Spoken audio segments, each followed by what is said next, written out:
அனைவருக்கும் வணக்கம்.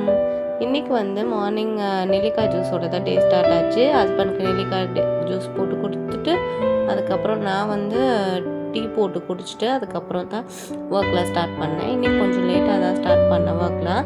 அதனால நல்லாவே வெயில் வந்துருச்சு. ஃபஸ்ட்டு பார்த்திங்கன்னா சாப்பாடு செஞ்சாச்சு. அதுக்கப்புறம் நம்ம கிச்சனுக்கு எப்போவுமே ஒரு புதுசாக ஒரு பொருள் வாங்கினாலே ரொம்ப ஹாப்பியாக இருக்கும். அதுவும் லேடிஸ்க்கு சொல்லவே வேண்டாம். கிச்சனுக்கு புதுசாக ஒரு பொருள் வந்ததுமே எனக்கு ரொம்ப ஹாப்பி ஆயிடுச்சு. ஃபஸ்ட் அதை வாஷ் பண்ணி எடுத்துகிட்டு அதுக்கப்புறம் பருப்பு ஊற வச்சேன். ஏன்னா இன்றைக்கி சாம்பார் தான் செய்ய போகிறோம். இது பார்த்திங்கன்னா ஃப்ரைடேயோட விலாகு. ஃபஸ்ட்டு சாம்பார் செய்யலான்னு சொல்லிவிட்டு சாம்பாருக்கு தேவையான வெங்காயம், தக்காளி, பூண்டு, பச்சை மிளகாய், சீரகம், மஞ்சள், பெருங்காயம் இதெல்லாம் சேர்த்து அதை ப்ரெஷர் குக் பண்ணி எடுத்துக்க வேண்டியதான். ஒரு 3 விசில் விட்டதுமே நல்லாவே வெந்துடுச்சு. இந்த குக்கர் சின்னதாக இருந்தது, ரொம்ப க்யூட்டாக இருந்தது பார்க்குறதுக்கே. அப்புறம் பார்த்திங்கன்னா இதுதான் நம்மளோட இன்னையோட சமையலோட கிங்குன்னு சொல்லலாம். ஏன்னா இதில் அவ்வளோ சத்து இருக்குது. 1, 2 அப்படின்ட்டு சொல்ல முடியாது. நிறைய ஹெல்த் பெனிஃபிட்ஸ் இருக்குது. அயன் கண்டென்ட் இந்த முருங்கைக்கீரையில் ரொம்பவே அதிகமாக இருக்கிறதுனால இது எல்லாருமே சாப்பிட்றது அவ்வளோ நல்லது. கண்டிப்பாக வீக்லி ஒன்ஸ் ஆச்சு இந்த முருங்கைக்கீரை நான் எடுத்துக்கணும்னு நினைப்பேன். ஆனால் மோஸ்ட்லி கிடைக்காது. நேற்று இந்த கீரை எனக்கு கிடச்சிது. எங்கள் நாத்தனார் வீட்டிலேருந்து எனக்கு எடுத்து கொடுத்துருந்தாங்க.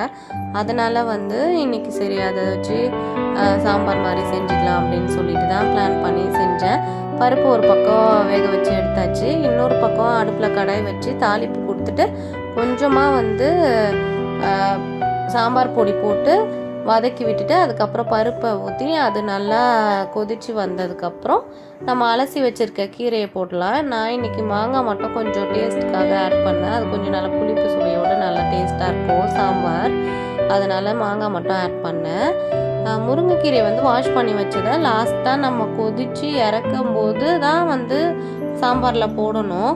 ஏன்னா அது கொஞ்ச நேரம் கொதிச்சாலே போதும்.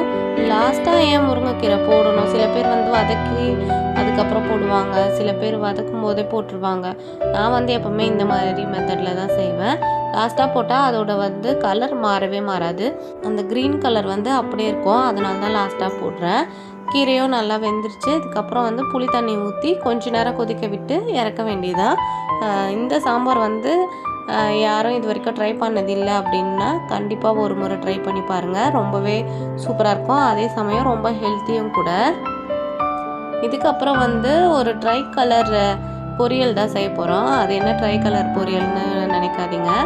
கேரட், பீன்ஸ், கோஸ் இது எல்லாம் சேர்த்து ஒரு பொரியல் தான் செய்ய போகிறோம். அதுதான் ட்ரை கலர் பொரியல்னு சொன்னேன். ஃபஸ்ட்டு சிறுபருப்பை வேக வச்சு வறுத்து தண்ணி ஊற்றி வேக வச்சாச்சு. அது பாதி வெந்திருக்கும் போது காய்கறி போட்டு மூடி போட்டு வச்சாலே நல்லா வெந்துடும். நான் கொஞ்சம் தண்ணி தெளித்து விட்டு வேக வச்சேன். சீக்கிரமாக வெந்துருச்சு. லாஸ்ட்டாக இதுக்கு காரத்துக்கு ஃப்ளேவருக்கும் எல்லாத்துக்குமே கொஞ்சோண்டு பச்சை மிளகாய், சீரகம், தேங்காய் இது 3ம் போட்டு நல்லா அரைச்சி கொஞ்சம் கொரப்பாக இருந்தால் கூட போதும். ரொம்ப நைஸாக அரைய வேண்டாம். அதுக்கப்புறம் இதுக்கு தாளிப்பு கொடுக்கறதுக்காக வெங்காயம் மட்டும் தேங்காய் எண்ணெயில் ஊற்றி தாளித்து அதுக்கப்புறம் லாஸ்ட்டாக அரைச்சி வச்ச தேங்காய் பேஸ்ட்டு எல்லாத்தையும் போட்டு தேங்காய் எல்லா இடத்துலையும் படுற மாதிரி மிக்ஸ் பண்ணி எடுத்துக்கிட்டு கொஞ்சம் உப்பு சேர்த்து வதக்கி விட்டோன்னா நம்மளோட சுவையான ட்ரை கலர் பொரியல் ரெடி. இது சாம்பாருக்குன்னு இல்லை, காரக்குழம்புக்கு, ரசம் இந்த மாதிரி எல்லாத்துக்குமே இந்த பொரியல் ரொம்பவே சூப்பராக இருக்கும். இந்த லஞ்ச் பாக்ஸ் காம்போ யாருன்னா ட்ரை பண்ணதில்லைன்னா கண்டிப்பாக ட்ரை பண்ணி பாருங்கள். உங்களுக்கு ரொம்பவே பிடிக்கும். அவ்வளோதான், ஆல்மோஸ்ட் வேலை முடிச்சாச்சு. வீடு மட்டும் ஒதுங்க வைக்கணும், அவ்வளோதான். குட்டீஸ்க்கு லஞ்சும் பேக் பண்ணி அவங்களையும் கிளப்பியாச்சு. இன்றைக்கி ஸ்நாக்ஸ்க்கு ஆப்பிள் தான் கட் பண்ணி வச்சுருந்தேன். அப்புறம் ஹஸ்பண்டுக்கும் தனியாக எடுத்து வச்சாச்சு. எங்களுக்கு மட்டும் அப்பளம் பொரித்து வச்சேன். ஏன்னா பசங்களுக்கு ஸ்கூலுக்கு மோஸ்ட்லி கொடுத்து விட மாட்டேன். அதனால் அவங்களுக்கு செய்யலை. எங்களுக்கு மட்டும் அப்பளம் பொரித்து எடுத்து வச்சுக்கிட்டேன். நானும் லஞ்ச் பேக் பண்ணிக்கிட்டேன். இதுக்கப்புறம் நான் ஒர்க்லாம் முடிச்சுட்டு வேலைக்கு கிளம்பிட்டேன்.